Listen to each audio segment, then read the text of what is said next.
Hey, listeners. TJ and I are joined today by golf photographer Brian Oar, whose world renowned work has been published in Golf Digest, Golf Weekly, and all the other magazines and journals. He's here to help us evaluate the Phoenician golf course as we put it up to the must play test. How will this Scottsdale course fare? Stay tuned to find out. Brian, we're excited to have you join us today to evaluate one of the Valley's most iconic courses, the Phoenician. So, welcome to Must Play. Thanks, man. I appreciate you having me on. Yeah, we're so excited to have you on. I'm a fan of what you've put out there. I spent way too long looking at your site, and I even showed my wife because we were blown away by some of the night shots that we'll talk about in just a moment. Yeah, But cool, man. yeah, Love some that. really good work. Thank you. I appreciate it. It's been a long road. That was my first question. So maybe what got you into this, or I guess like what's the background on how you got started? Well, I mean, it's definitely a long story, but I started playing golf as a kid, and then kind of dropped off through my teenage years. But we I hadn't even touched a ball from probably maybe 14 to 19. Okay. And so kind of dropped out of it, but we owned a snowboard company. We started the snowboard company very early on in the snowboard rush. Mhm. And so my brother and I owned a snowboard company with some other partners and a couple other guys. And our shop was close, like 2 minutes from a cool golf course in Salt Lake. And we built all of our boards in the summer. So we would work from 7 a.m. till about 2. And then we were like, everybody's kind of over it. And like one of the guys was like, "Hey man, you want to go golf?" I'm like, "Yeah." Yeah. So anyways, long story short, I started taking a little digital camera that we had for our snowboard company along to this golf course. And I started taking a few pictures, and I was like, "Hey, you know what? I'm going to start a website, and I'm just going to post these pictures on this website." And so that kind of turned into me doing dumb course profiles with a 4 meg camera. And yeah, and it just was like something that I did because I was like, I don't know, I just wanted to do it. And then I happened to be we grew up in St. George. I went to high school in St. George. My mom moved down here. Okay. And there was a new course in Mesquite called Falcon Ridge that was just opening. Mm-hmm. And I was like, I called them up and I said, "Hey, do you mind if I come down and do a couple of shots of your golf course?" And the guy said, "Yeah, no problem."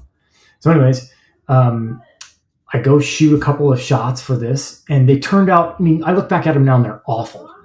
But yeah, I was going to say, your first gig, did you have a little nerves going into it to make sure like imposter syndrome or anything? Yeah, I'll tell you another story. So this will lead into it. So I take this photo of this golf course, and they love it. Anyways, I thought it was great too at the time. And so through that, out of the blue, I get a call from the art director of Vegas Golfer magazine. And he says, "Hey, we want to use your photo on the cover of this next magazine. And are you interested in shooting for us more?" He said, we love your work. It's great." And I was like, "Yeah, okay." And they're like, "Well, how much do you charge?" And I said, "How much do you pay?" Quick Google. And yeah. So the going rate was $1,600 for the cover. And then they signed me to shoot every course in Las Vegas. Oh, wow. Wow. So, was I a photographer? No. Did I become a photographer in that moment? Yes. Yeah.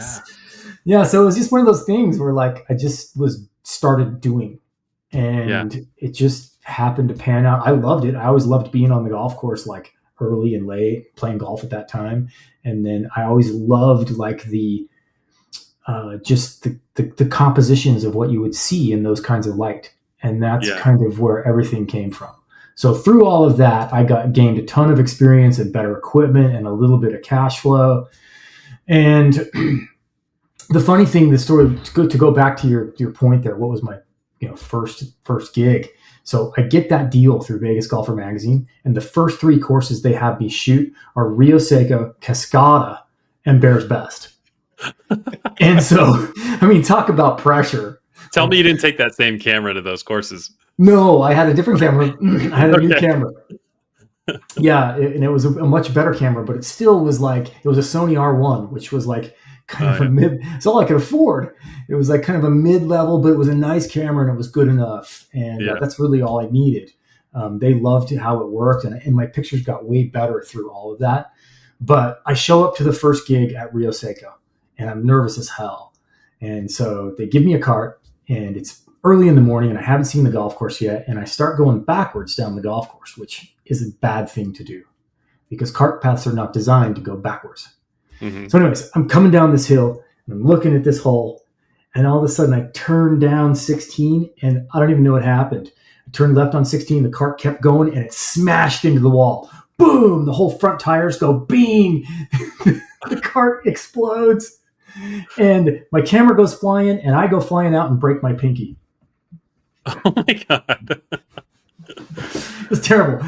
It was such a, I mean, it was terrible. I felt like such an idiot, but I mean, you know, that's just kind of the weird thing. Luckily, the photos that I got from that, even though I was hurt, even though they were kind of pissed at me, and even though like I had broken a lens, but I had another lens. Yeah.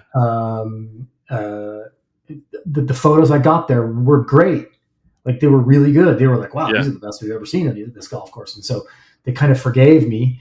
And the publisher of the magazine just called me and he's like, dude, did you really crash a cart at Rio Seco? Just, can you please not? Yeah. And he's like, look, man, we love your work, but don't crash any more carts. Yeah. Mm-hmm. So I'm like, dude, I'm so sorry. Like that was such a freak thing, but yeah, crazy. Sorry. Kind of a rambling long story, but yeah, man, I just kind of did it. It's wild how like life throws you those. You don't know that you'll be heading that direction. You look back and you're like, had I not just done that one thing, it never would have led there. And through all of that, and then just by doing that kind of stuff, I met people out of the blue that were connected in the golf industry. Yeah. I met another guy through snowboarding who was a golf writer, and he was a golf writer that connected me to multiple other magazines and PR companies, which then got me onto fam trips. And I traveled all over the world on fams, just schlepping my way through, you know? And that is the one thing that has been, as we're approaching our like second year of doing the podcast and second year of doing social media. And the underlying theme I continue to see through everything is just networking overall in the golf space. And I think a lot of people just like don't have necessarily that business acumen or don't necessarily understand that like you could get so far in this thing and do so much just by networking alone with people. Like we just had a guy out here in San Diego get a job with a golf company because he met them through social media. And connected with them. And then they were like, hey, we're hiring for this role. We think you'd be a great fit for it. And he just started working there. I'm like, it's even easier now. Well, maybe it's not easier, but there's just so much more opportunity. Like, I mean, geez, when I started, the internet was barely a thing. And, you know, I was still doing print magazines. We were still doing, you know, print. It was all print media. I mean, nobody really cared. A website? Okay, yeah, whatever. Right. But there was no such thing as social media. Hadn't even been thought of when we started. You know, when I started, you know what I mean? So definitely came up through the ranks of print media and magazines, and you know, I just tried to emulate the great golf course photographers that I admired. A woman called, her name is Joanne Dose. She's in Pebble Beach. She's fantastic. Steven Searles, who shot for Golf Digest forever. Aidan Bradley. Some of the older, you know, and I just thought those guys' work was so fantastic. I just tried to emulate kind of what they did in the courses that I had access to. Yeah. Did you, speaking of the tech evolving, I know like one of the things that you, I think, coined Golf Illuminated, right, is taking advantage of drones, lights on the drones, and essentially like think about tech moving forward, right? Like these shots are incredible. I don't know if you can give a little bit more background or inspiration behind the Golf Illuminated part of your photography. No, I have to kill you after that. Hey, you put on the site. Yeah. So, this is my 23rd year shooting golf. And so, I've gotten to the point where, you know, I feel like even more so now, there's a lot of people out there that, you know, get the opportunity to shoot a great golf course in good light. And you can be a half-ass idiot and take a good golf course of a good photo of, with a drone or a camera if you kind of know what you're looking for. Yeah. So that's not really my point, though. My point is that I feel like I got to the point where I feel like I'm only as good as my last shoot and as good as the golf course is. And so I tried to figure out, like, what is going to separate Brian Oar in the grand scheme of things from anybody else? Mm-hmm. Am I just another golf course photographer that's going to get generally forgot about? Like even these guys that I looked up to are not even really shooting anymore. So what am I going to do? Like, what can I do that is like new? Yeah. And so at the time I was following, I was just messing around with, I've been a drone pilot since they came out, and I had just noticed like a couple of other photographers that were in the golf space doing cool things with drones.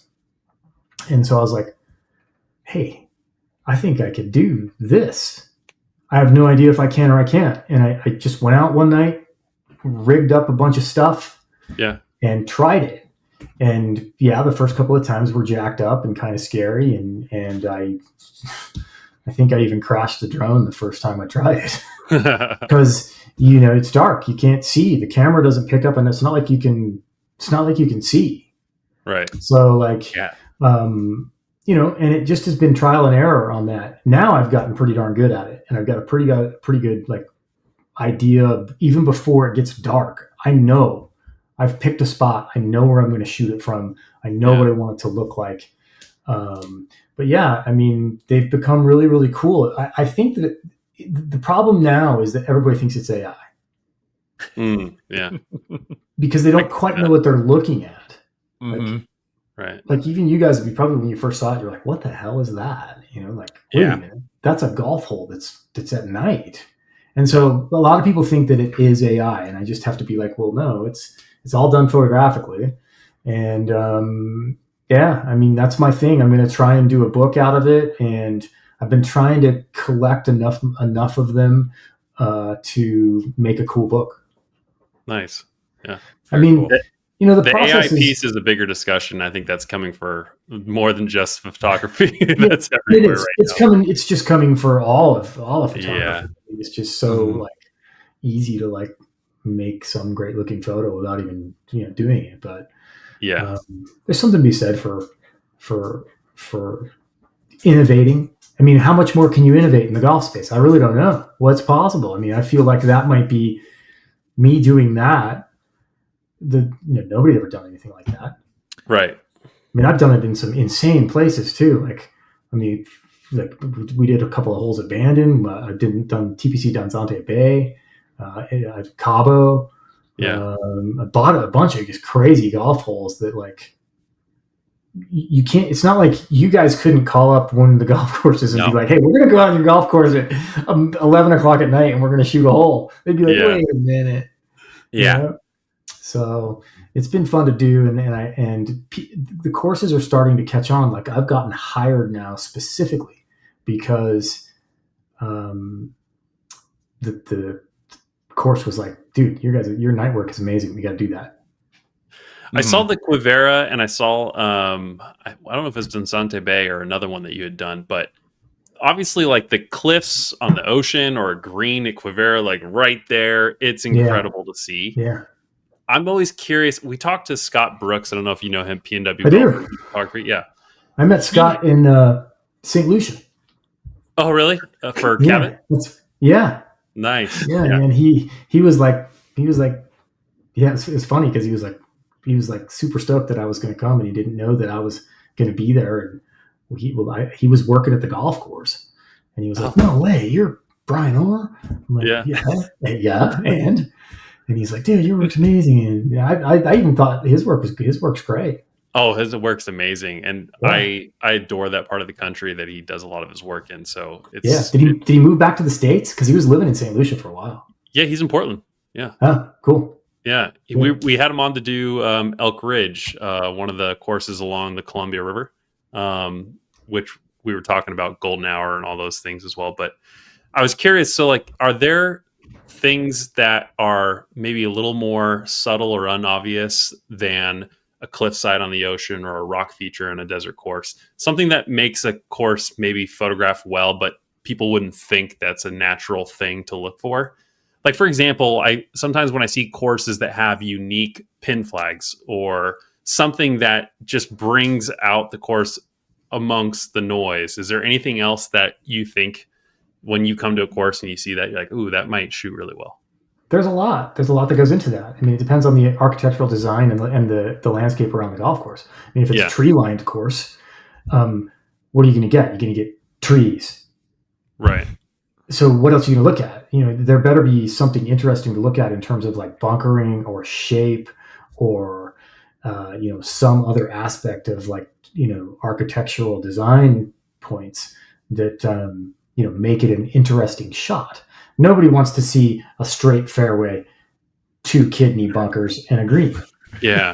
They just don't, and then sadly, there's a billion golf courses like that. There's so many golf websites where that's like the featured photo. Yeah. And so, but like Black Desert, take your pick. Yeah. Like if you can't take a good photo out there, what are you doing? Yeah, exactly. So it all just depends on location and light is huge. You can polish a turd with good light. Mm-hmm. That's what I remember Scott talked about that too, where he was like, if you happen to go out with me early in the morning and you don't want me as a partner in your match because there's going to be a chance that I'm going to sneak off and skip a good 5 holes just taking photos because the lighting's so good. Like, I can't pass up that opportunity. And I don't even do that anymore. Like, I won't play because for that reason, because I just can't get my head off of it. Like if I go play, I'm going to play. I might take a camera with me, but maybe might take 1 or 2 shots if I get something amazing. And if it's the only thing I can do, then I would do that. But generally, I'm going to go shoot and then I'll play. Real quick before I love them both. Yeah. So I was going to say real quick before we transition to the course, last thing for you, top 3 courses that you've shot.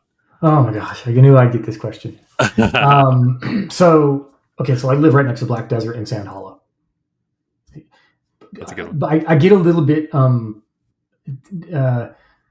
complacent about those because I live right here. Yeah. But you guys, you'd be like, whoa, like, oh my gosh, this is like playing on another planet. Yeah. I kind of always go back to the Nebraska courses. Okay. Anything in the Sand Hills is just unbelievably cool to shoot. The 2 courses at Prairie Club, Cap Rock Ranch, Sand Hills, Dismal River Club, Bayside. Anything in the Sand Hills is just spectacular. Ballyneal, the new Rodeo Dunes courses are going to be amazing. And so there's 2. Has a third. Gosh, I mean, anytime you go to Scotland and you see anything different, especially big time links courses, you're going to be wowed because the architecture and the playability is so different. Like, like Royal Dornoch, Brora, Nairn, Castle Stewart is one of my favorite golf courses in the world.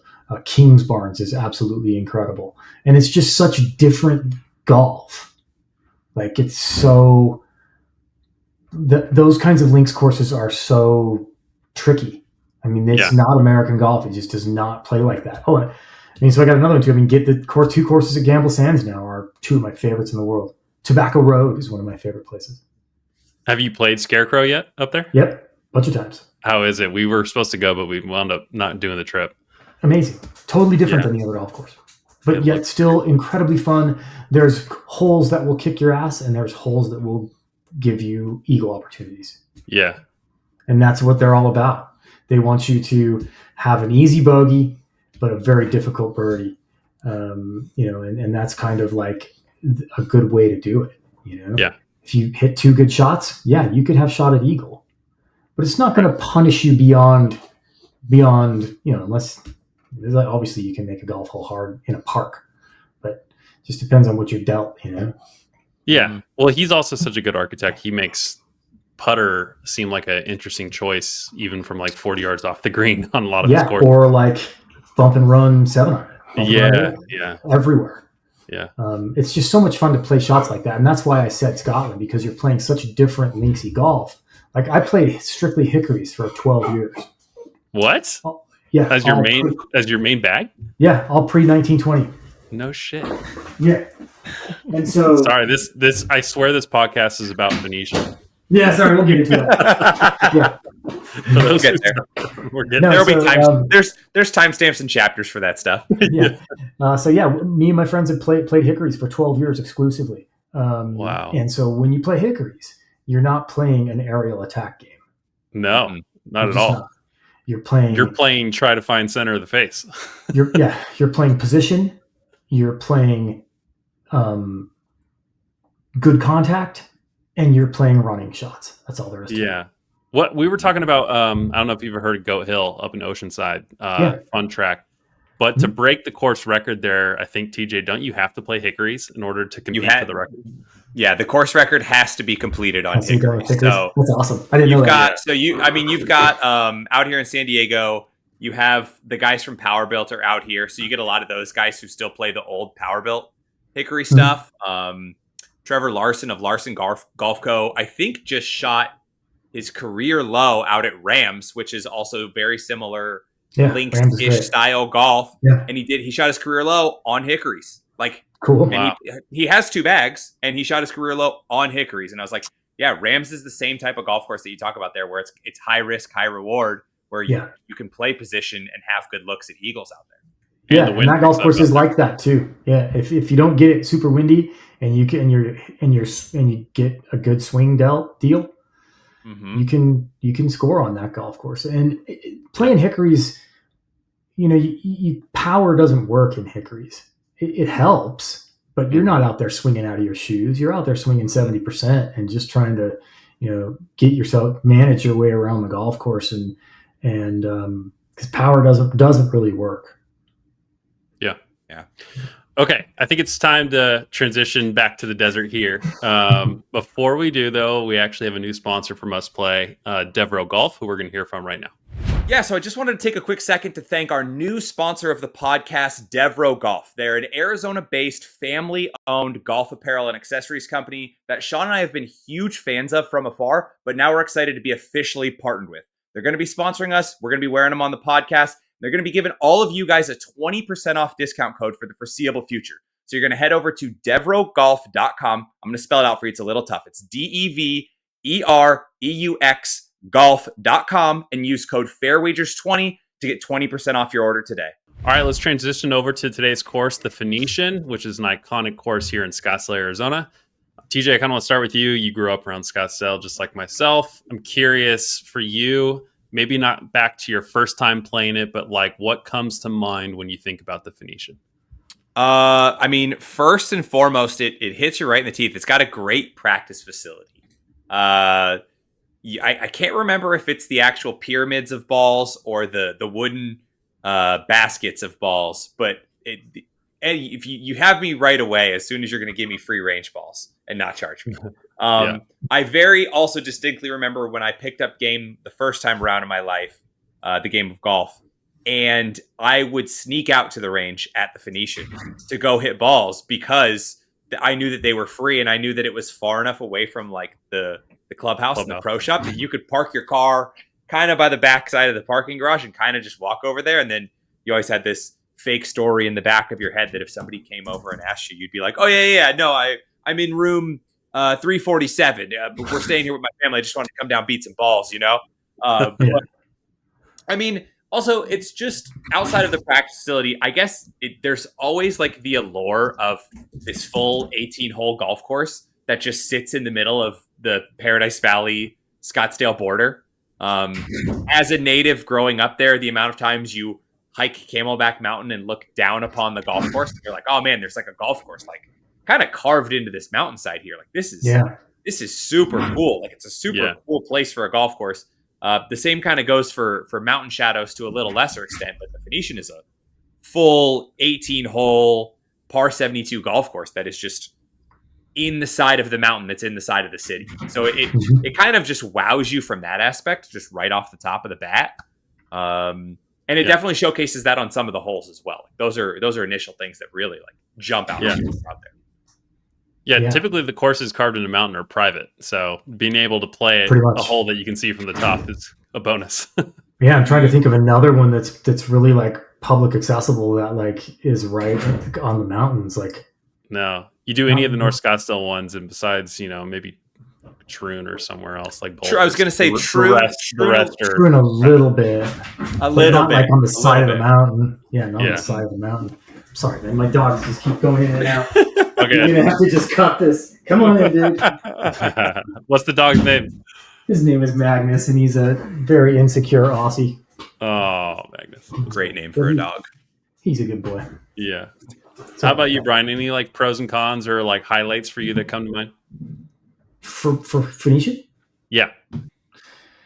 Well, I think that coming from the original 27 holes to seeing what Phil did and the reason why they did it, I feel like the changes that he made to bring a new golf course to them were fantastic for what they had to work with in some very constrained land. So that it's not like you could change the routing much, Yeah.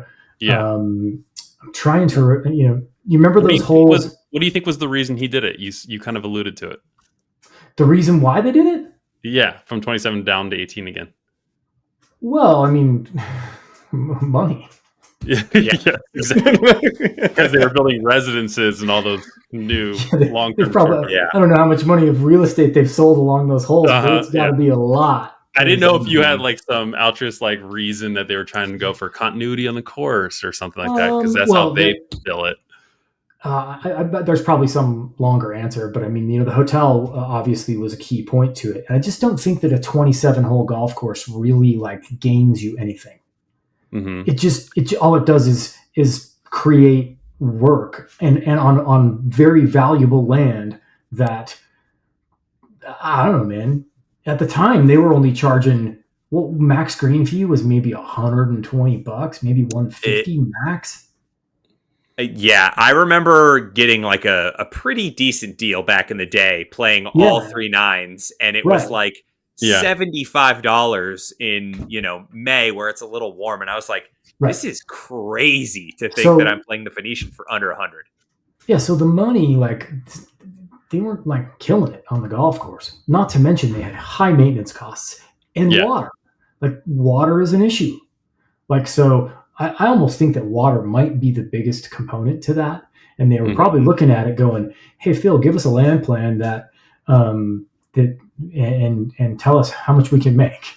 And they're like, a couple $100 million, or should we keep doing this? Well, let's do that. Yeah. And improve the golf course and give ourselves a new irrigation system. It was probably a very aging irrigation system as well. It probably was totally antiquated and probably was going to blow up at any given point. So now I don't know that for a fact, but again, to the point is that from seeing it from the 27 holes, which were okay. I mean, there was up there on the hill, there was that cool par 3 that shot out. Yes. And then there was a couple of cool holes that played along the mountain that went back up towards the hotel. Other than that, it was kind of back and forth over there on that side, and I want to say that the practice range was not there. The practice range was down where 1 is, but I can't recall. Before 2018, you mean? When Phil redid the course? Before the renovation. Where was the practice range when you were talking about when you were? It was there. I think it was where it still is today. Was it still right there? It might have been. But it wasn't as big. They extended the range and they extended the short game area as well. Well, yeah, because they only had to have 2 holes there, which I think used to be like 4. I think it used to be like 4, maybe even 5 holes. It was pretty like all those residences that are just a little bit beyond that kind of circulate around 8 and 9. Those are all brand new residents. Those used to be golf holes, like we talked about. It was golf holes, like 5 holes, maybe more. I can't remember. I have photos of it. I have photos of it, pre, and I remember a couple of the holes were like these tight dog legs, and then a par 3 and another dog leg. and another par 3, and kind of another cool hole that was shot down, like I think it was the 9th on that 9 that shot down by the hotel. It had like it was all surrounded by sand. I think it was a cool hole. Yeah. But anyways, I mean, they hired me to do the renovation work just before it opened in 2018, and I thought it was fantastic. I was like, wow, this is great. This is way better. Oh, so you were hired to do the shoot for the course once it reopened? Yes. Oh, I didn't know that. Okay. Yep. So I talk about this in my history section coming up here, but I didn't have you. I didn't know that. So that's nice. Yeah, I did the photography work when it opened in 2018, and they loved it. Phil loved it, and that's actually how I met Phil, and how I ended up getting the Black Desert job. Oh, wow! Isn't that weird? Yeah. Yeah, networking at its finest. To your point about 27 holes, like the advantage, this is not a reason for a course to have it. This is a personal thing. But some courses out here, like Ocotillo, that have 27 holes, the overseed period in the valley here, it's an advantage because they do that 9, they keep 18 open, and they make bank essentially. Yeah. And they're like, hey, we're not Carpath only right now. Don't worry about it. Come play. Yep. And I flock to those courses during the overseed season. Yeah, for sure. But that's not a reason, obviously, to offset essentially what they're making money on. They would, pluses and minuses, that's for sure. I think that I almost think too, I don't know this for a fact, but the golf course is more of an amenity to the hotel. Yeah, most definitely. The resort has so much going for it, which I'm going to cover here in just a moment. It's such a big time resort. I mean, 5-star hotel.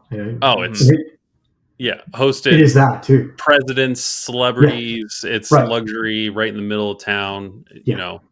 It's newer than the Biltmore. So, like, the Biltmore was trying to do this, and this essentially has become more famous, I would say, in that area. Yeah. Exactly. Sean, what about you? Do you have any pros and cons? Anything that we didn't touch on there? I have listed out stuff we'll cover in the test, but something that may not come in the test is I really like the feel of the front and back 9 being separate from what currently the 18 is. Yeah. I almost had this as a con where I was like, it feels disjointed, right? Uh-huh. And then the more I think about it, the more I'm like, I'm getting the views from the back 9. So if I take people from out of town, I'm like, oh, wait till you get to the back 9. You're going to see some crazy views of the valley. But if I think about the holes that I like more, it's the front 9. I like the front 9 hole layouts more than I like the back 9, because the back 9 has some like switchbacks almost where it just kind of feels repetitive in the middle. And I actually started to think about that, and I'm like, I do like that actually, because it gives me the feel that I'm getting more than 18 holes of golf. I'm getting 2 completely different experiences for the same round. 100%. Fully agree. It's very similar to like what we talked about with Quarry Pines, where the front 9 is your traditional target desert style golf, and then almost the whole back 9 is just down in the quarry, and you're like, I feel like completely went to an entirely different golf course after the turn. Yeah. It really does feel like that. And I think that, I was just going to say that I feel like the holes that probably bothered me the most back then were the holes in the front 9 that were just surrounded by real estate. Yeah. But Phil did a fantastic job with those holes, making them interesting, making the bunkering, strategic, and really kind of giving them those front 9 holes a sense of identity compared to the wow factor of the back 9. Totally. Yeah. Anytime the courses out here in the valley or in Scottsdale have the crazy views, if the course quality, like the challenge of the hole, or you feel like you're getting like good shot value, matches the views, the price tag is astronomical. Yeah, of course. Yeah. And Phoenician, although the price has gone up, and one of my cons is that it is now fairly pricey to go play Phoenician. Yeah. For a long period of time there, it felt like the best value for what you were going to try and get at North Scottsdale. You were going to get similar experience, better views, in my opinion. And it was in the heart of Old Town, like right there. So you're going to go book a trip of guys somewhere. This is the course, because you can just literally, take scooter there if you really wanted to. It's so close to Old Town. Yeah, never do that, by the way, but it's so easy to get to. The service and the clubhouse and the service and the resort is spot on. They do a good job. They know what they're doing. It feels high end, and it is. It's fantastic. Yes, it's got real estate, but Yeah. I've never really felt. And actually, uh, they've done 18 used to be kind of an oddity. It's still a little bit of an oddity, but it's way better than it was. And again, the whole real estate that they sold down the right hand side, that was the whole point. Is like, yeah, we've got to do something with this golf hole, because it used to just be, I think it was like a vacant lot. It was. Yeah, it was just dirt, wasn't it? That ran all the way down Camelback. No, on the right side of 18. You're on talking the right hand side. Yeah, the right hand side of 18. Across the water on the other side of the hole. Okay. Now I know what you're saying. Yeah, it was like this plot. Yeah, and so they hadn't done anything with that, and so that kind of brought all that into play, and they did do some things, although they didn't change the lakes, I don't think. They brought in more water before 2018, so there's been a couple renovations on this course. Yeah, there has. But anyways, I think that that hole got a little bit better with, I can't remember exactly the changes that they made there, but it got a little bit better. Yeah. Well, I've been alluding to the history here. How about we jump in? I maybe educate you guys. You guys already know a lot, but maybe I can fill in some gaps. Okay. I'm gonna start with and I looked at the pronunciation here. Jokaki Inn. Have you guys heard of that? Yes. I know that. I recall the street very much. The street that goes into Phoenician is Jokaki Road as well. Yeah. Okay. So the Phoenix area's resort industry can trace some of its roots to the base of Camelback Mountain, just inside the grounds of the Phoenician in Scottsdale, present day. That was where a Pueblo revival-style building, the last surviving piece of the Jokaki Inn, stood for nearly a century. So the land where the building now stands once held a small frame house owned by painter Jesse Benton Evans. Her son Robert and daughter-in-law Sylvia built an adobe house for their family on the property in 1926. As the story goes, a Hopi boy saw workers mixing adobe for the structure and named it Jokaki, which actually means mud house. So that year, Sylvia began hosting tea parties at the residence, and the following year, the idea grew into a larger operation and became the Jokaki Inn in 1928. So the inn expanded over the years, quickly became synonymous with outdoor adventure, art, Southwestern cuisine, and relaxation, hosting many famous celebrities at the time, such as Frank Lloyd Wright and members of the Rockefeller and Vanderbilt families. And the Jokaki Inn operated under Sylvia until the 1950s, when Chicago hotelier Charles Alberding bought it and continued operating it as a hotel until the late 70s. And most of its buildings were demolished, but the bell tower still stands today at the Phoenician. If you look at the Phoenician, you'll see these two towers. That was the original structure from the Jokaki Inn that survived. So how did they do? Go ahead. No, I was going to say, sorry, finish what you were saying. I have more history to come in. So if you have a question, go first. That building's still there. They do weddings in it now. Yes, they do. Yep. Yeah. It's iconic. So it's been there since the early 1900s, essentially. Yeah, I got a really cool photo of 16. Yeah, 16's right there. And then that building sits right to the side of 16. Yep. So everything else was demolished, but they kept that. So how did the Phoenician come to be? So in 1985, Charles Keating had a vision to build a multi-million-dollar luxury resort that would display the elegance and sophistication of Europe, standing out as a sparkling gem in the Sonoran Desert. He wanted this to look anything but native to the area. So he purchased the land at the base of Camelback, as it was the most recognizable location in the valley, and it had dramatic views of the city skyline. To build this palace, though, he had to purchase the Jokaki Inn and 3 other properties, including the Valley Country Club, a course forgotten to time that literally is impossible to go find history on, except for a Facebook group called "You Knew You Grew Up in Scottsdale Win," ... and it had amazing comments about their times here at the Valley Country Club. But this course actually would serve as the bones for the first Phoenician. So the Phoenician Golf Club actually opened in 81 before the resort was opened. And it was designed as 18 holes on the bones of Valley Country Club by Jack Snyder. It went around Camelback Mountain, and it actually did 45,000 rounds just a couple of years after it opened in 1981. The resort, however, opened for business in 1988, and the hotel initially had 600 rooms, 132 casitas, a VIP suite, and a presidential suite, and it hosted many presidents who've come over the years. The dome in the hotel's lobby was covered with 24-karat gold. It had a cactus garden with over 250 varieties, making it the second largest one in the state. Basically, Keating was trying to tick all the boxes of media's going to eat all this up. However, if you know anything about Keating, you'll know that he was indicted in 1989 for his role in the savings and loan crisis. And after its seizure, the government briefly ran the resort, at which time the Phoenician became known as Club Fed. Wow, I did not know that.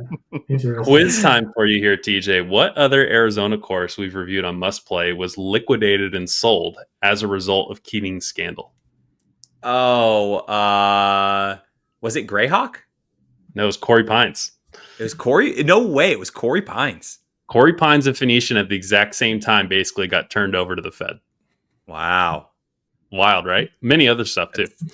I mean, yeah, I'm sure that list goes on. Yeah. So the government sold it shortly after to the Kuwaiti Investment Office, who actually had a 45% stake in the Phoenician and just bought the other 55%. Then they sold it to Sheraton years later, who sold it to Host Hotels and Resorts. And between all those changing hands, the course went through various renovations. So only 12 years after it opened, it underwent a $3.5 million renovation by Homer Flint in 1993. Flint added water, sand, palm trees, and a bunch of stuff, and he also redesigned 5 holes. Then just 2 years later in 95, the resort acquired even more land, and they asked Ted Robinson Sr. to go create 9 more holes, taking the course to 27. And they named each 9 Desert, Canyon, and Oasis 9. Another question for you here, TJ. What San Diego course did we just review that Ted Robinson also renovated? Ted Robinson is RBN? Oh, yeah, correct. Rancho Bernardo Inn. Yes. Good for you. Did they recently do that again, or did RBI? Did Rancho Bernardo go through another renovation in the last 10 years? I don't remember when that was from, Sean. Yeah, I don't think so. I don't think so. No, I don't. No. Yeah. I shot there too. All good. So just wrapping it up. So in 2018, essentially, the resort brought in Phil Smith and Brian Oar to do the photography, Right. and reconfigured the golf course back into 18 holes of play for a more cohesive round. But we all know the real reason was money to build all the new residences in the real estate. Maybe it was, maybe it wasn't. Interior of But the ground. yeah, less water, less maintenance. Yeah. Make it 18 great holes rather than, I don't know, if they were 27 holes were pretty good. I thought there were some cool holes, but there were some fun holes on the 9 that got killed, or some of the 9 that got killed over on the mountain there. But again, I mean, you start looking at those numbers and you'd be like, yeah. A lot of the 27 hole courses in Arizona have started to go down. Like this, didn't Starfire go down to 18 too, Sean? Yes. Or Starfire so same thing, right? Like it has to feel like it's just also really not sustainable to continue to do, despite the brief periods during overseed and maintenance season. But that probably that can't really outweigh what it's going through the rest of the year. Right? Hard to say if that actually balances the books. I don't know. Yeah. But I mean, I don't know how much you guys know in terms of agronomy, but man, it is so expensive to run a golf course. Well, we talked about Ambiente over at Camelback Golf Club, not far from Phoenician, and they saved millions of dollars when they brought in, blanking on the guy's name, that came in and redid the whole course for agronomy and irrigation, essentially, to make it more native. Yeah. So, yeah. That golf course is great, too. But, I mean, it's just, but, especially those courses have to overseed. They really can't not overseed or the grass just won't grow. Yeah. So, I mean, there's some other opportunities and some other alternatives, but not when you're built like that with Bermuda-based golf. Yeah. I mean, not to mention just water is just exhaustively expensive in Arizona. Yes. Okay, so I don't really have much else on the history here. I was just going to basically say the resort is amazing, but we'll see how the course stands up to our must-play test. So we're about to find out, but before we get into the test, we're going to hear once again from our sponsor, Devereaux Golf. So yeah, just wanted to give a quick shout out to the crew over at Devereaux Golf. They just dropped this new High Country collection, and from what I can tell, Sean and I both have equally been living in this since we got our hands on it. Sean, what have you been rocking with lately? I'm wearing the Trouble Out West t-shirt, and I have the hat that, honestly, both of them are super comfortable, and the designs on this new collection are something that are more up my alley, and it's something that you can wear on the course or even out to dinner, and honestly, my wife's happy. I have something else to wear on date night. Oh, absolutely. The new polos that they came out with are like a new, nice, more like textured fabric, and they're not your traditional like four-way stretch that's kind of clingy. Like it definitely looks like you might actually be saving these shorts more for date night than you would actually for the golf course. Yeah. So if you want to get your hands on some, you're going to head over to devereux.com. I'll spell it out again. It's DEVEREUX golf.com. We'll have it down in the description for you in case you didn't pick up on that. But just make sure that you use code FAIRWAGERS20 to get 20% off your orders all the time. Okay, let's get into the must-play test. So TJ and I have devised an objective test here of 10 questions to determine if the golf course is a must-play, which, Brian, just you mentioned that briefly you've been part of many lists, essentially, in other magazines that have ranked courses. TJ and I have done a test here where we're trying to rate the whole experience at the course. That includes everything from the food, the vibes, the practice facilities, the pace of play, things like that, right? Our goal here is to basically say if you're coming into town or you're hosting someone in town, is this course one of the must plays? So to earn a must play status, they have to score 6 out of 10 or higher to be up for debate, or get a 7 out of 10 or higher to automatically earn our coveted must play status.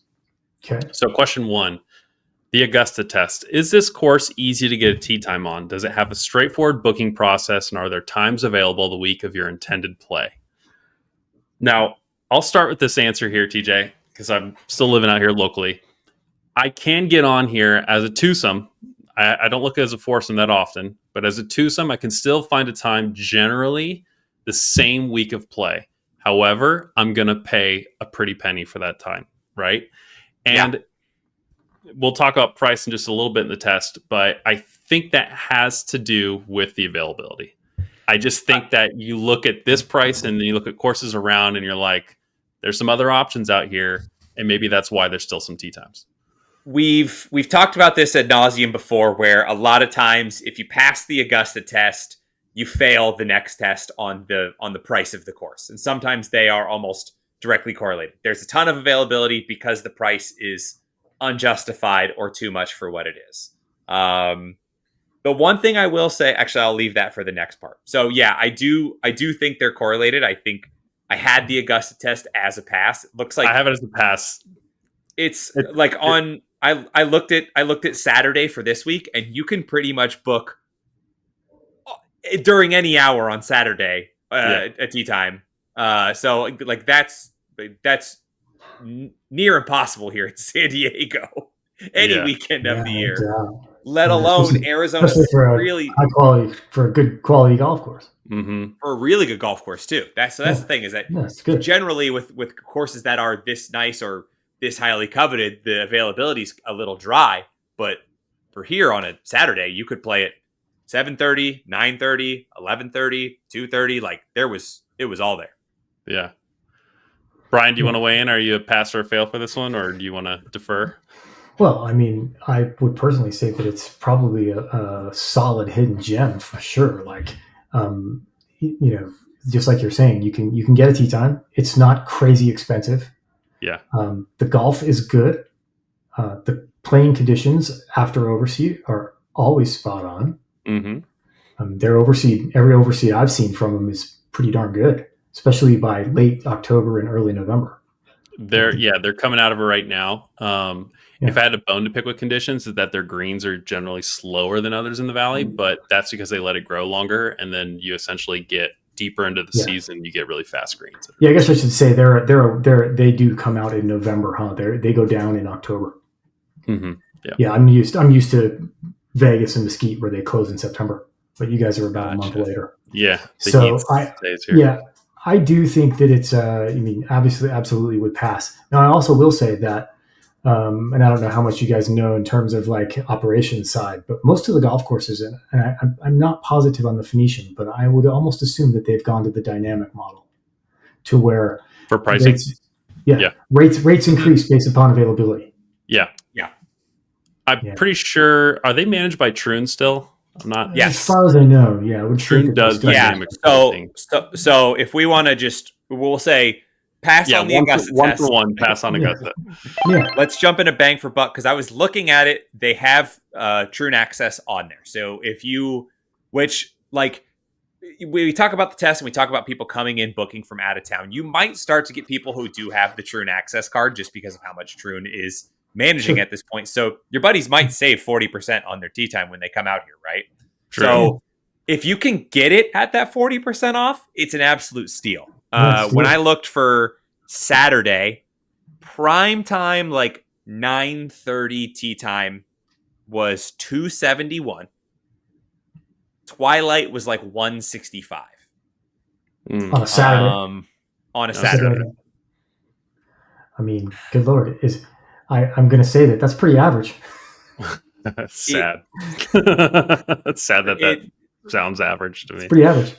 Yeah. Oh, just real quick. So this question is the golf course worth the rate you pay? Do you feel like this course is a good value during peak season? That's the clarifier on this question.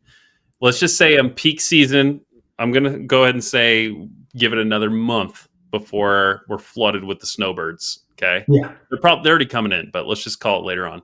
This course is on average around $350 plus for that period of time.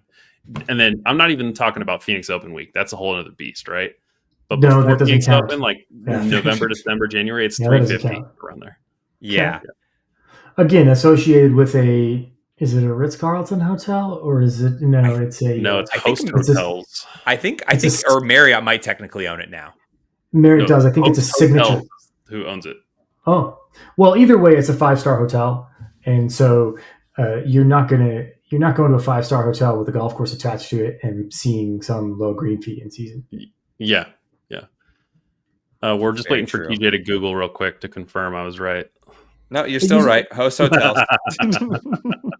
I want to say it was a signature collection by Marriott when I was there. Oh, hold on. It was Sheraton, which was owned by Starwood, and Starwood sold to Host. Hold on. It is owned by Host Hotels and Resorts, but it is operated by Marriott. Okay. So we're, all right. Hey, I'll back off. Yeah. So, again, I think if you're going to come stay at that hotel, the golf course is great for you to just be right on property. They bring you a cart to the thing. They come pick you up. It's just easy. Why do you need to go somewhere else if you just don't? You can chill and play good golf right there. Great. Be back to the pool by noon. I agree, but unfortunately, TJ and I are more of an everyman, and we don't cater to the audiences that stay at Phoenician when they come into town that often. Totally understand, and that's fine. I think that's good perspective. Yeah. Because sometimes you may not be comparing apples to apples. 100%. Yeah, I think. Good, Sean. I could say the thing here is that in comparison, there's nowhere else that you're going to play that is going to have the views that Phoenician has. Like it. True. Right. There's no. So from a cost perspective, like if you look at it that way, then it's absolutely justified. Right. But are there other courses in the valley that might be like $100 cheaper that are going to also have some really cool views for you during peak season? Probably also yes. So it's $350 is a tough pill to swallow for a tee time. Well, I was just going to say $350. The other thing is you have people from out of town who don't know any of the history about Phil Smith in 2018 and what he did to those holes, right? So they come and they think they're getting desert golf. They come from the Midwest. They come from the East Coast, whatever, right? They see that mountain and they're like, oh, this is going to be sick. And they get on that front nine and it's, and they're like, how much was this round? I've heard that feedback from people who are tourists. So, it's tough because they're like, well, I could have played Greyhawk, and Greyhawk would have gotten you desert golf for all 18 holes, right? There's homes on some of those holes too, but so anyways. Yeah. I mean, those are all valid points. Are those holes on the front nine good golf holes? They're pretty good for. I think they are good golf holes personally. Yeah. I mean, it's not like you're going to be out there and be super bored because it's a straight hole with 2 kidney bunkers and a round green. They're not that. Yeah. Like there's some pretty strategic, value to those golf holes. Yeah. Okay, so are we pass or fail for the bang for your buck during peak season? I'll start with you. What do you think, Brian? I'm going to say because I think that you're going to be a homer for this course, aren't you? Well, I mean, I just think that and I think it also depends on who you are. Yeah. Like, I mean, TJ, what do you think? Yeah, I mean, 350 is just tough. Like it's 350 barrier is tough. I it's would one be of those I would be much more comfortable at 275. 100%. I honestly, that's what I thought when I looked at this, and I said, all right, it's 275 going into the first week of November, but when it hits January or February, it's gonna be 350, and I know that I'm not paying 350 for a tee time. I'm just gonna say that That's not abandoned. Golf travel right now is insane. Oh Insane. yeah. Insane. Every single golf course is up by 100, 150 bucks. Yes. At least everywhere. Yeah. I mean, it's crazy. Like, I mean, so that's just market demand, and I think market value. 350. Yeah, that's a little much for. I mean, I can't remember what Weekapaw is. Isn't Weekapaw just under 3? Yeah, exactly. So Weekapaw runs in the anywhere from 280 to 310, depending on that same time of year. Yeah. So if you look at that comparison and that gauge, like if you're saying that Weekapaw is probably maybe the best value overall because of what you get out there. Yeah, but it's all the way out there. Yeah. And it's not right there in town. It's not connected to a 5-star hotel. It's very different golf than this lush, sort of country club style golf as it is at the Phoenician. So I just think that there's some differences there. And I think it comes down to like who you are as a golfer and what are you doing. So therein lies kind of the value of where to play and where not to play. TJ, you want me to go before you go? I mean, I said 350 is too hard to swallow. I think that was pretty straightforward, that I'm failing it. But I also thoroughly see Brian's point, where there's a lot of people also who would 100% be planning a trip to Pinehurst, and this year they're going to Scottsdale instead of Pinehurst, and a 350 round is like, oh my god, we're saving how much money per round, right? Yeah. So I get it, but I think for most of our demographic / myself, I think it's a fail. So it's for me, it comes back to I'm taking people from out of town. I'm taking them to Weekapaw to be like, this is Arizona fucking golf. And you're in the middle of the desert, right? And that is $40 cheaper. Yeah, it's a bit of a drive, but you're going to get that experience. If they're staying in town, in Old Town or something like that, then that's where I could see Phoenician's worth it, because you're not going to have to go far. You're hungover the night before. Okay, great. Don't worry about it. You only have a 10-minute drive to the course. Like, take your time. I could totally see the value on that, but I'm a fail because I can think of a handful of other courses that I'm going to go recommend before this for $350 that time. So, but I know this course is going to do great on these other questions, so I'm not worried about Phoenician right now. I'm just, this question's tough for me. So, I'll just add one more thing. And so looking at it from 2 different points of views, are you looking at this as a local player? Or are you looking at this from a destination standpoint? And they're 2 different animals. For sure. Yeah. But the whole test generally for us, like I've said, is we are trying to gear it towards you're in town as a tourist or I'm hosting tourists. So we're gearing it towards someone who's unfamiliar and they're like, hey, what are the must plays in the valley? So, okay. So 1 for 2. So question 3, the Iverson test here. Does this course have good practice facilities, or would you just spend time heading for the bar before the round? TJ, I think you can go first. We talk about practice? Not a game, practice. This course checks all the boxes on practice facilities. All the ones that I say are infinite points in my book, this course has them.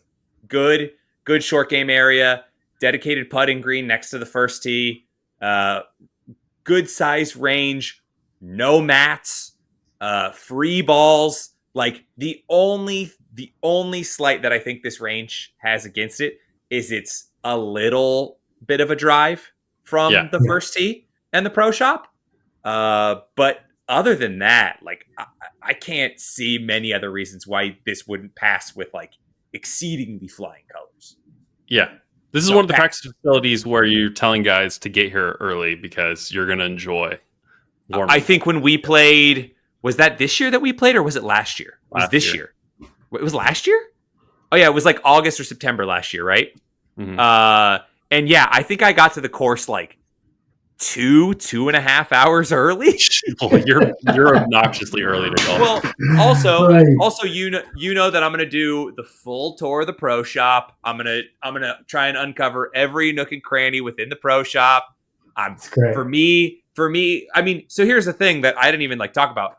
I grew up wandering around the Phoenician when I was a kid. My stepdad was a valet when I was a kid. So we would go to pick him up from work, and we would kind of just wander around the resort, sometimes waiting for him to get off, because sometimes he'd still just be running cars, making cash.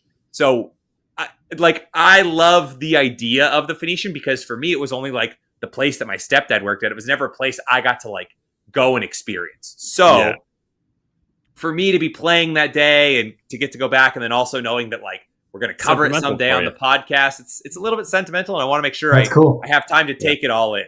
That's some nostalgia there. I'm a solid pass for this. I don't think we have to go too deep on this question. Yeah, I'm good on it. It's solid. I mean, exactly. The oddity is that it's a little bit away, but what do you do? Yeah. I think it's fine. Okay. So 2 for 3. Question 4, the Jonesy test here. Could you see yourself spending $100 on merch in their pro shop? Do they have a logo or apparel worth wearing? I think you did spend over $100 this day there, didn't you, TJ? Yeah, I can lead this one off here, because I think I'm kind of on the fence on this one. It's a great pro shop, great brands inside the pro shop, great apparel. They do a pretty good use of the word mark and everything. The tough part for me, and this is asterisk as well. I did spend close to $100. I bought a head cover. It is the skyline it's the landscape of Camelback Mountain. So that definitely tugs on the heartstrings as a kid who grew up in Scottsdale. On the flip side of that, the logo for the golf course is the logo of the city of Phoenix. And it's just that circular Phoenix emblem.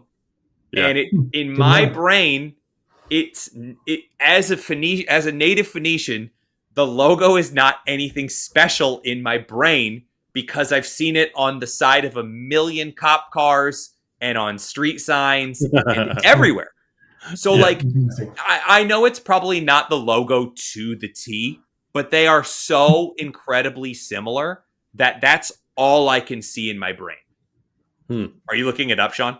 I just realized I don't know what it looks like, so I'm looking it up right now. Oh, you're right. It's just the Phoenix bird. Yeah. Can I? It might come. No, it's not going to focus on there. Is it? There we go. Yeah. So it's on there. It's I think the city logo is a little bit more rounded in there. So I'll be honest. I'm torn on this question. Because I like I said, there's great stuff in the pro shop.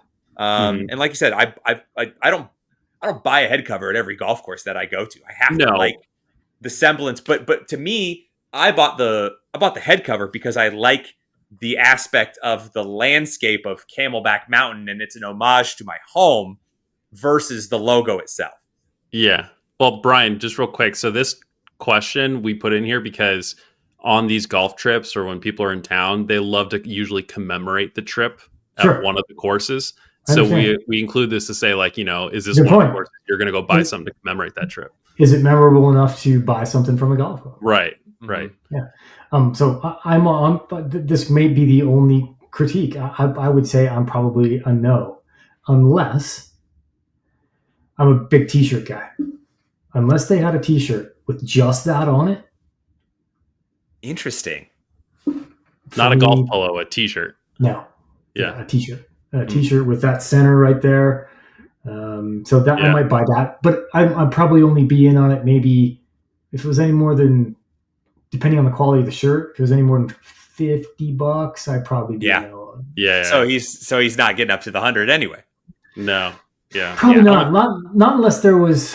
Not unless I had some stellar round or a hole-in-one or some magical experience that would say, hey, you know what, I'm going to grab a polo or a hat or something. For sure. But this probably would be a course that I think the golf course is great. I mean, I'd play it anytime I got the opportunity, really. I think it's cool. But am I going to buy a bunch of gear? No. Yeah, Sean. And I want to say too that I think that the pro shop is actually pretty good. Like I remember it's like great pro shop. Well done and looks great and fits the part. And I think they even renovated it. Like it looks like it's like bright and got windows and like nice displays and it looks good. I'm sure there's great brands. So yeah. But okay, so 2 for 4 here. Question 5, the buzzworthy test. Are there multiple holes worth talking about? Does this course have more than one hole that a group would want to immediately go play again? Brian, you want to go first on this one? Trying to run through my head there. Multiple holes. Yeah. On the front 9, I think 9 is spectacular. Yeah, I like 9 a lot. I also like there's let's see, it would be 1, 2 is a really good par 5. 3 is that little par 3, and then 4 and 5. 4 and 5, I remember, and isn't like 6 like a reachable par 4? 6 is the big dogleg left. No, that's 7. That's 7. That's 7. 6 is like a drivable par 4. There's bunkering on the right and then left in front of the green. And like the green has a big roller in it. And like there's some risk reward there. So I think 4, there's some cool holes over there. Are they super memorable? I think 9 is. I think obviously the most memorable hole is 14. Or is it 15? The one that's highest up on the mountain? Yeah, the high point on the mountain. The drivable par 4 on the mountain? Yeah. That one's one of my holes that I love. Is it 14? Yeah. 14. I think it's 14. 14. And 15. Let's see. 12's the let's see. 10, 11's the par 3 downhill. 12 up the hill. 12 up the hill.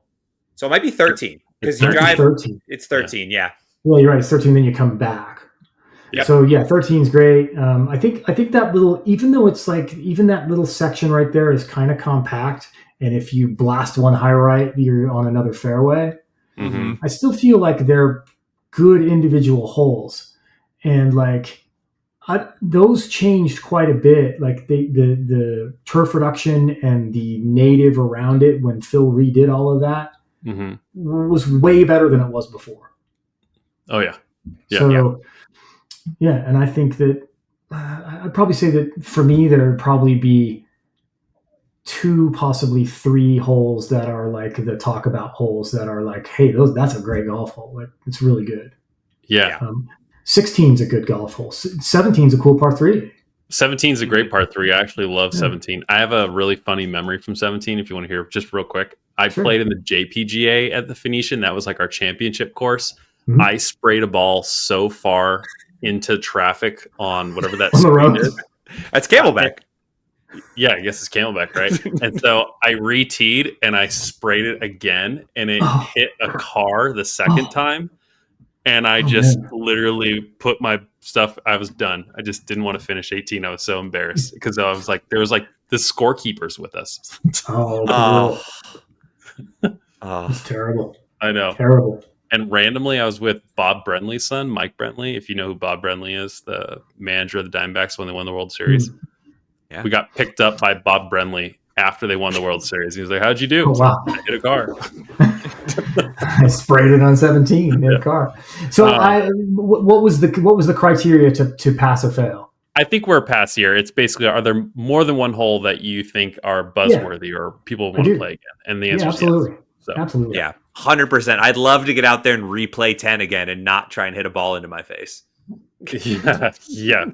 Should I drop the clip in this episode, TJ? We can put the clip, but when we were talking about this trip that we took last year, we infamously played a 2v2 T flip on the back 9. So actually, it is 10. It was literally the first hole that we played. 10, yeah. Put one in the desert, and still to this day, everyone goes, "Why did you not move that ball? Why did you not move that ball? Why did you not move the ball?" Well, we were playing a match, and we felt like we needed to hit it out of the desert. And I thought, with the highest lofted club I'd have, I would be able to get it over the rock that was in front of me. Oh, no. that dirt is really compact. You cannot Ooh. really leverage the bounce of a club on dirt. So I hit the rock in front of me and took one right back in the chin. As you can see, I still have all of my teeth. I got very, very, very lucky that I have no permanent damage associated with that. Cue the clip. So, Things just come right off the top. Like cover your face. Did that hit you? Oh, did it get you? He got it. Tell me it didn't get any teeth. 3 for 5. Question 6, the Glizzy test. Does this course have good food at the turn? Are you eating here or packing your own snacks? I will say I love the food at this course at the turn, and they have a dedicated turn stand right next to that putting green that you were talking about that's next to the first tee.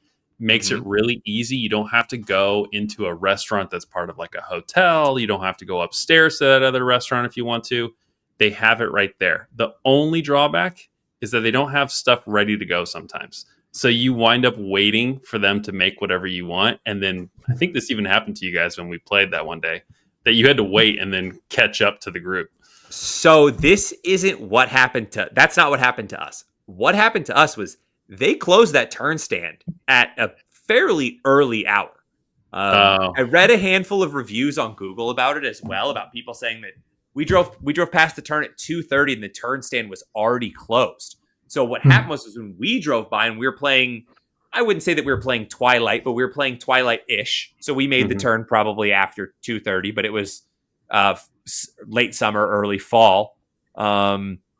Mike had to run all the way up into the restaurant and get beers from the bar in the restaurant for the back nine. So I had this down as a fail because of that situation. That is, I didn't even get an opportunity to order food, let alone. It was really good at the turn too. It's really good. You know me. I like to stay calorically fueled out on a golf course, and I didn't even get the chance to. Okay. I'm trying to recall. I'm not even sure that the last time I played it, I know I ate at the restaurant at the clubhouse, but that was after hours. I don't think we ate anything at the turn. I don't think they had what you were talking about. I don't think there was like a turn stand, at least when I played the last time I played it. It's permanently there, but it might not have been open, I guess, when you were there. But I would say that is a reason if depending on time of year. I mean, I understand in the summer, like they're just not going to run like past a certain time.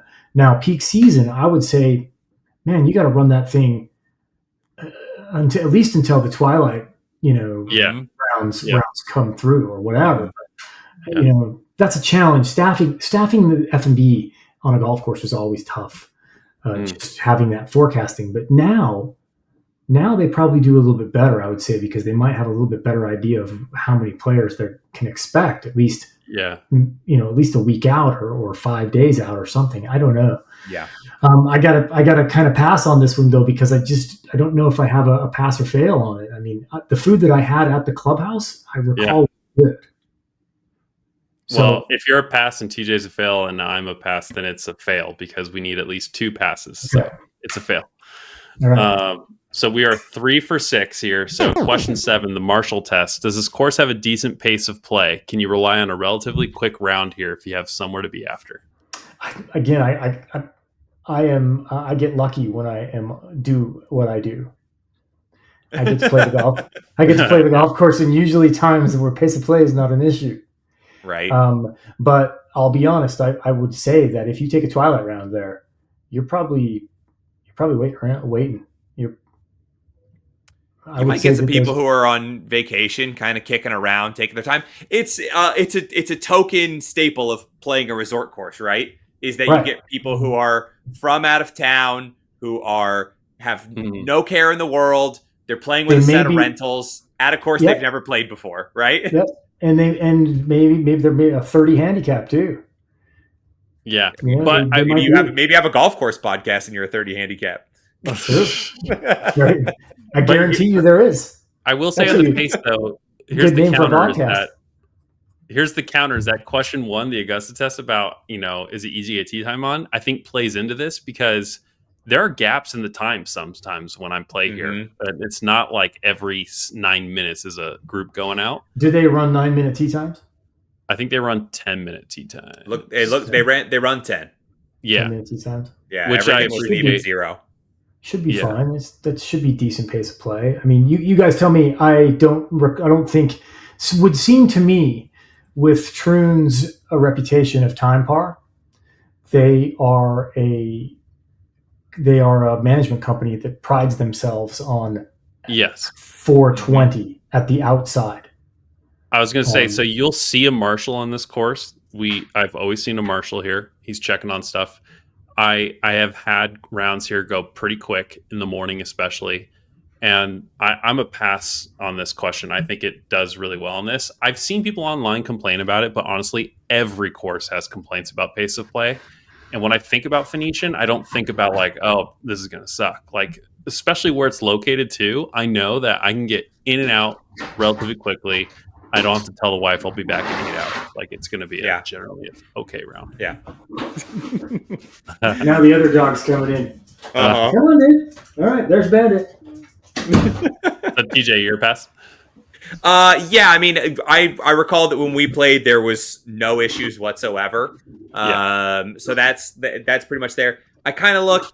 There's a handful of spots on the internet where somebody had an issue here or an issue there, but generally, if a course has an overwhelming pace of play issue, you'll see that throughout the reviews on the internet as well. It'll be very present on people talking about 5-hour rounds or 5.5-hour rounds, and you don't see any of that when it comes to the reviews on this. So I'm a pass as well. Okay, so now it's 4 for 7. So it's got to pass at least 2 of the next 3 to be up for debate here for must play. So question 8, the high handicapper test. Would a mid to high handicapper enjoy this course in typical conditions? Is it fair to all handicaps? Are the greens or pin positions fair? What do you think? I can lead it off as the token high handicapper of the podcast. I think this course is pretty fair, especially when it comes to what you're going to expect from what Sean talked about with regular Arizona desert golf.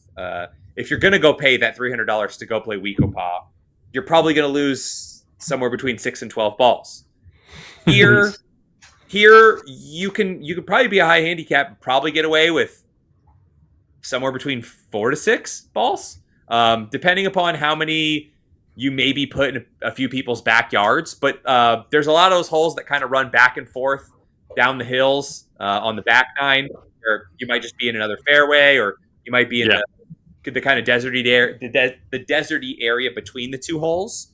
And the fairways here don't feel super narrow, so they're I wouldn't say they're wide sprawling fairways, but I'm not looking at them thinking I need to hit a 5-iron off this tee to put this in play. No, they all feel doable to me. Every single one. Yes.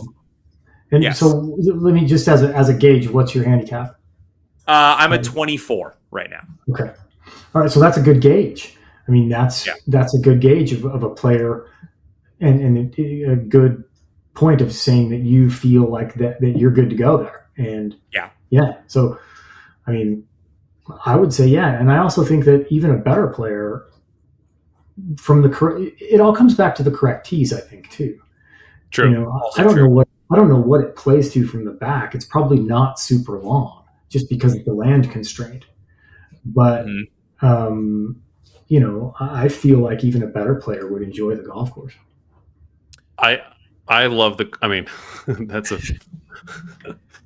I am a better player. I don't know. I mean, Sean, realistically, no matter whether you want to brag about it or not, in relativity, most people are better players than I am who keep a handicap. Like, what are you playing to, Sean? Just as a gauge in this question. I'm a 4. Okay, so you're a great player. I'm right in the middle at about 11. Okay. So we've got a good gauge here of what you can handle on the golf course to still have fun. And so for me, I didn't feel like driving that golf course was all that hard. I felt like unless I really did something stupid, made a terrible swing, I was going to be somewhere in the vicinity of play of that hole. Yeah. I would say Um, oh, sorry to cut you off. Go ahead. I don't even think that I think I lost a ball in the leg. I think I Yeah, hit it left. you'll lose one on 17 or 18, right? Like, Yeah, 18. I lost it on 4. 9.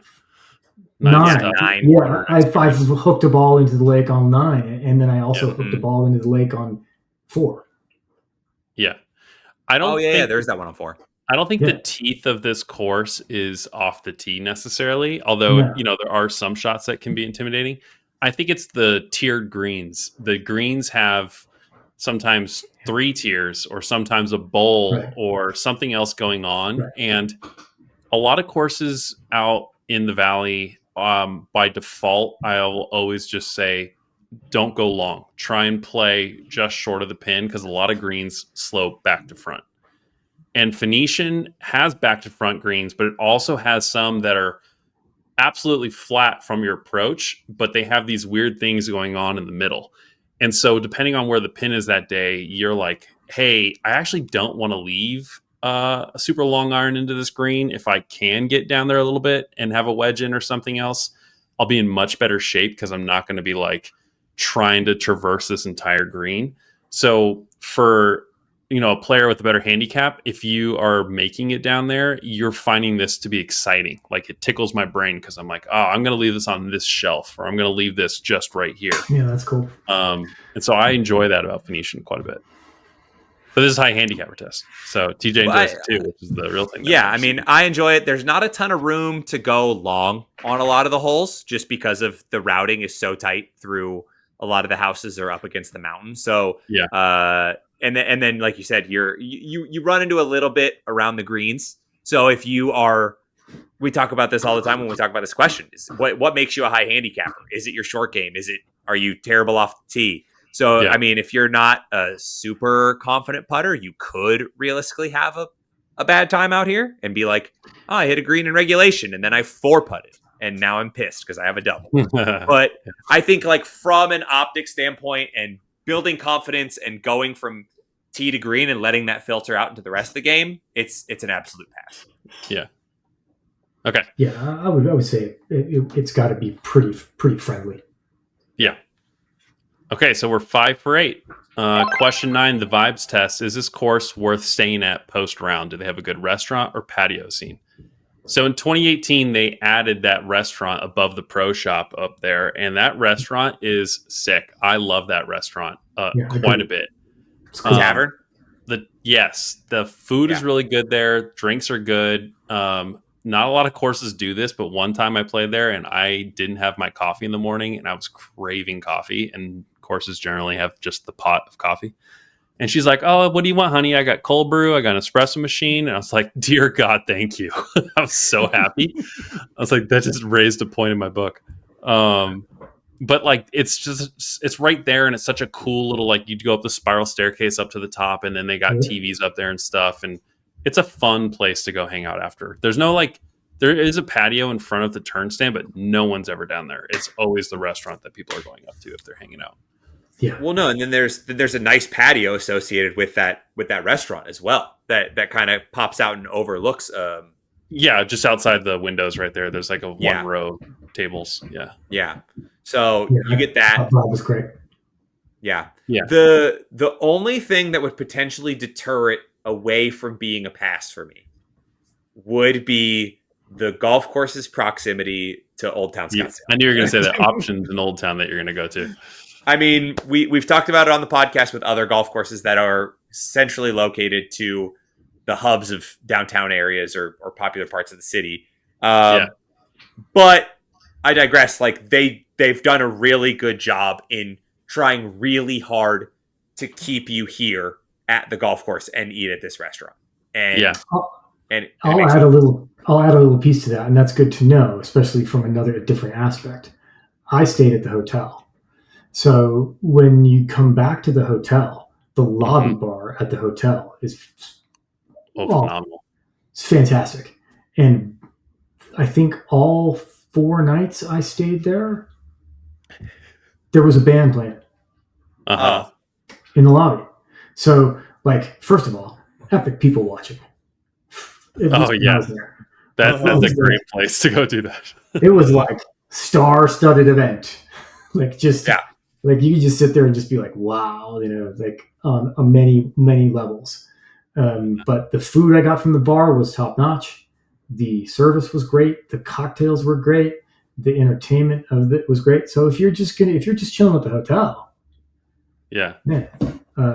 So you can kind of mix it up there. You could, go have something right after golf at the course if you wanted to, or you could come back to your room, shower up, and then go down and have a very casual. There's got to be. I'm sure there's a 5-star restaurant somewhere in there, which is fine. But for me, I'd rather just go chill at the bar and have some great bar food and just go from there. Yeah, I so would agree. I thought that sticks out in my mind as like a pretty darn cool place that I associate with Phoenician.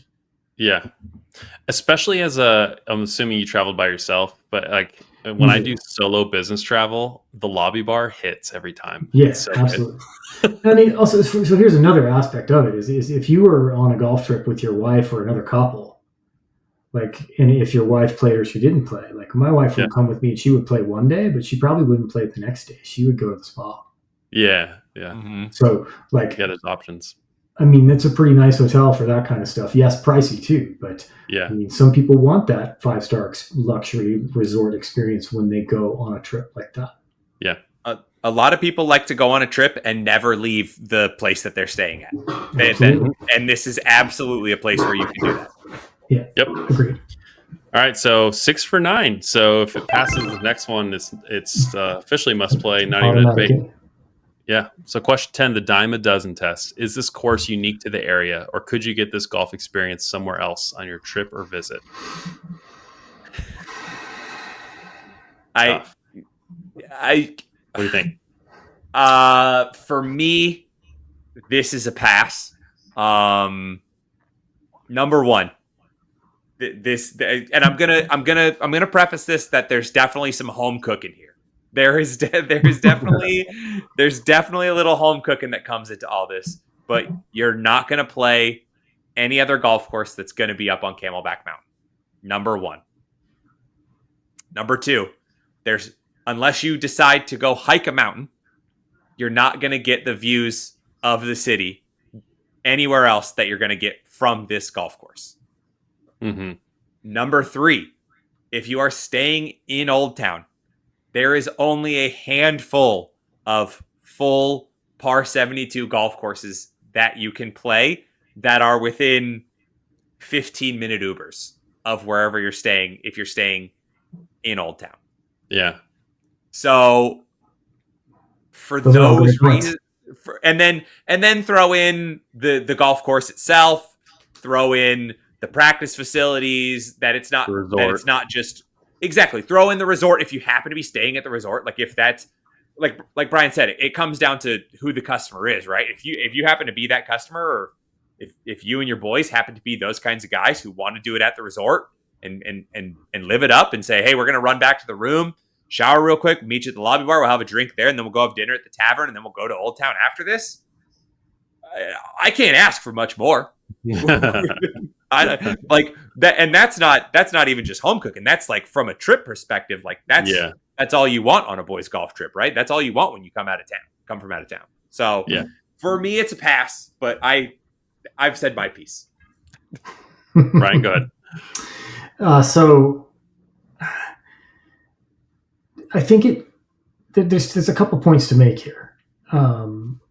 1 through 7 are the only real estate lined holes that have that deterrent of, okay, they're just surrounded by real estate. They're good golf holes. They don't elevate to be the most memorable golf holes in the world because of that fact. The land plan was you could only do so much with them. Mm-hmm. So the other 2/3 of the golf course are pretty solid. Now, I also think that this question depends on where you are in the valley. Are you going to drive from the Boulders to the Phoenician? Are you going to drive from Quintero to the Phoenician? Oh, hell no. No. Are you going to drive from Weekapaw to the Phoenician? No. Maybe. Maybe. It depends on what time you got to drive at. You're going to drive at 8 o'clock in the morning to there? It can take you an hour and a half. Well, especially when you're staying somewhere in Scottsdale or Phoenix away from those other courses you just mentioned, right? This kind of comes back just to location for me, because Phoenix is so big. Like Phoenix and Scottsdale, like people think that they're going to come to Scottsdale and there's this little teeny tiny town with like 50 different golf courses within 5 minutes of each other. It's not that way. It's a massive city. It's a major city. It's Phoenix. So I think that there's a little bit of a misconception there in terms of like when you're coming to Arizona or Scottsdale in as a whole, like, dude, you're talking about what, a 50 or 60 mile radius that really encompasses that. Yeah. So, is it a bucket list golf course in Phoenix? Probably not. But is it a solid play that you could mix into that trip that, depending on where you put it, is like a solid play? Because a lot of golf trips come in and they're like, all right, we're going to bucket list a couple. We're going to play TPC and Greyhawk. But then we need a couple other golf courses that aren't going to, that are, or whatever. I don't think it quite elevates to the TPC or Weekapaws or Quinteros or those like types of experience. It's just a different animal. This is tough for me because does it fail? Not really. No, but I think it's a pass for me personally too. I think everything you're saying right now is leaning me towards pass. Yeah, I mean, I'm not trying to convince you or anything, but I just feel like, just from what I know in terms of like putting together trips and it's location based. And not every golf course on a trip should be a banger, right? Not like you said, not everything needs to be a bucket course for everybody. It can be, but not always. Not always. There's a lot of guys golf trips that are like, look, we'll play maybe one, if that. Right. And then they want mid-level golf. Mm-hmm. Yeah. Because they could be everybody's at 25. That's also true. Is you get slammed a day before by boulders, right? Yeah. And you're like, I don't want to go play Greyhawk Raptor the next day. Like I want to go lose 4 balls, right? Yeah, nobody wants to get their ass handed to them every single day. I mean, no. And when we plan our Scottsdale golf trips, or we help people think about those trips, Phoenician makes it in because of the convenience and how you can plan around that. And you can say, exactly, hey, after this round, you're just going to leave your stuff in the car and we're going to head out to Old Town afterwards, or we're going to go to this place, this bar. And that makes the course unique because there's not many courses you can go do that with. Right. So, and that's a kind of a golden ticket for what it is in terms of where it sits in the greater Phoenix marketplace of what that golf course offers you, not just from the design aspects, the aesthetics, the views, whatever. Those are all great points. But again, in the way Golf Scottsdale uses it and Cole, they use it as that exact thing you're talking about. It's kind of this like hub piece where you're like, all right, well, this one is close to here. So we could use this one as kind of a centrally located piece that you don't have to drive 1,000,000 miles across the valley to play. Yes. Mm-hmm. Yeah. Okay. So for that reason, Phoenician is 7 out of 10 and is officially a must play on our test. So congratulations, Phoenician. Good. No, I think that's great. I mean, we're here at the hour 90-minute mark. We debate a lot of points from a good batch of handicaps here. A low handicapper, a mid capper, and a high handicapper. What else could you want? Yep. That's Speaking usually of 90 the goal. minutes, thank you for everyone who stuck around. Brian, appreciate you obviously coming on. It was a pleasure talking to you and getting to know more about your background too. I was just curious. We like to leave the space at the end here for you to talk about anything you might have coming up or anything you want to promote. Floor is yours. Or any new trips coming up. Thank God I've got nothing currently. Nice. I mean, something will pop up. I typically do something for Golf Digest in November and December, usually a best new type shoot. But I think I'm actually gonna try and come to Phoenix or come to Scottsdale probably in December or January. Oh, nice. And do some work for Golf Scottsdale, Arizona, and do some stuff there. So Golf Scottsdale, Arizona is one of the businesses that I help operate and run and own. So if anybody needs any golf trip help, that's where to go. The other thing that my night photography is really what I try to. My golf course photography is what I do. It's how people know me. If you want to follow at Brian Oar on Instagram or at Golf Illuminated, that's two cool Instagram sites that I operate. And yeah, come check it out. I mean, golf junkies love it, including myself. I'm a golf junkie. Non-junkies love it. Like I told you, I showed my wife and a few other people, and like all of it was addicting to scroll through. Good. Yeah, well, that's the idea, and it's a passion of mine. I finally make a little bit of money from it, but man, it's definitely been a passion. I mean, there was a time where I didn't make any money on it, but it was just more about loving the look of a golf course at sunrise and sunset, and the way it made me feel, and. I still get that every time I go out and shoot. I still get a rush when the sun comes over the top of the mountain, and all of a sudden it's a go. And really, my brain turns off at that point. And I'm just, especially now with a drone, because a drone you can get places so quick.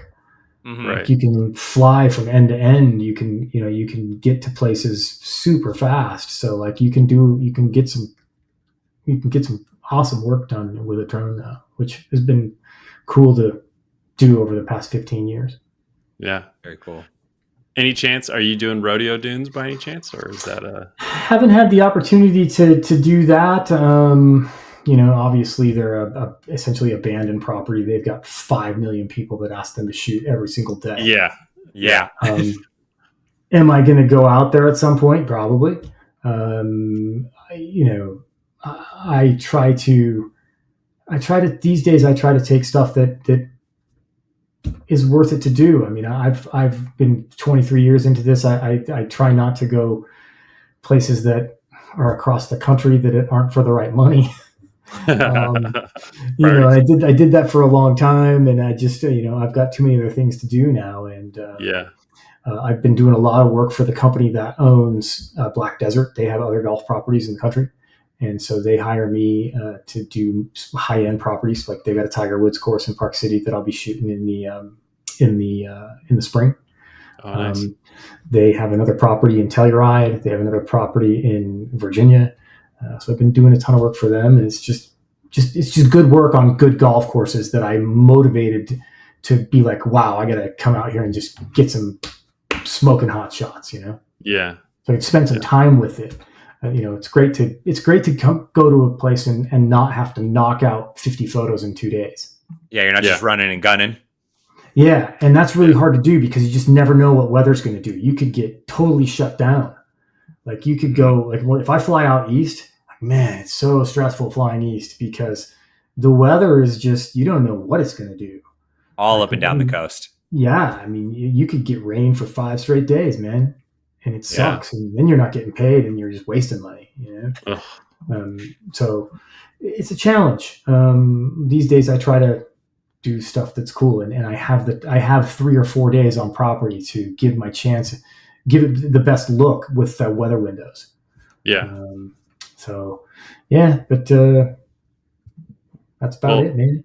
Enjoy your time at home with no trips coming up. I will. Yeah. That doesn't mean I'm not working, man. I got the. I'm sure grind doesn't stop there. Yeah. Yeah, the golf travel business is busy, man. Yeah. Well, thank you again for joining. Everyone who's stuck around as well. You can listen to us on YouTube. You can watch this podcast or rate us 5 stars wherever you listen. It really helps us out. But Brian, thank you again for joining us today. Cool. Thanks for inviting me on. I'd be happy to chat anytime. Anytime you want to do another one, we'll jump on and debate. Awesome. Sounds Thanks, good. Brian. All right. Cool. Cheers, guys.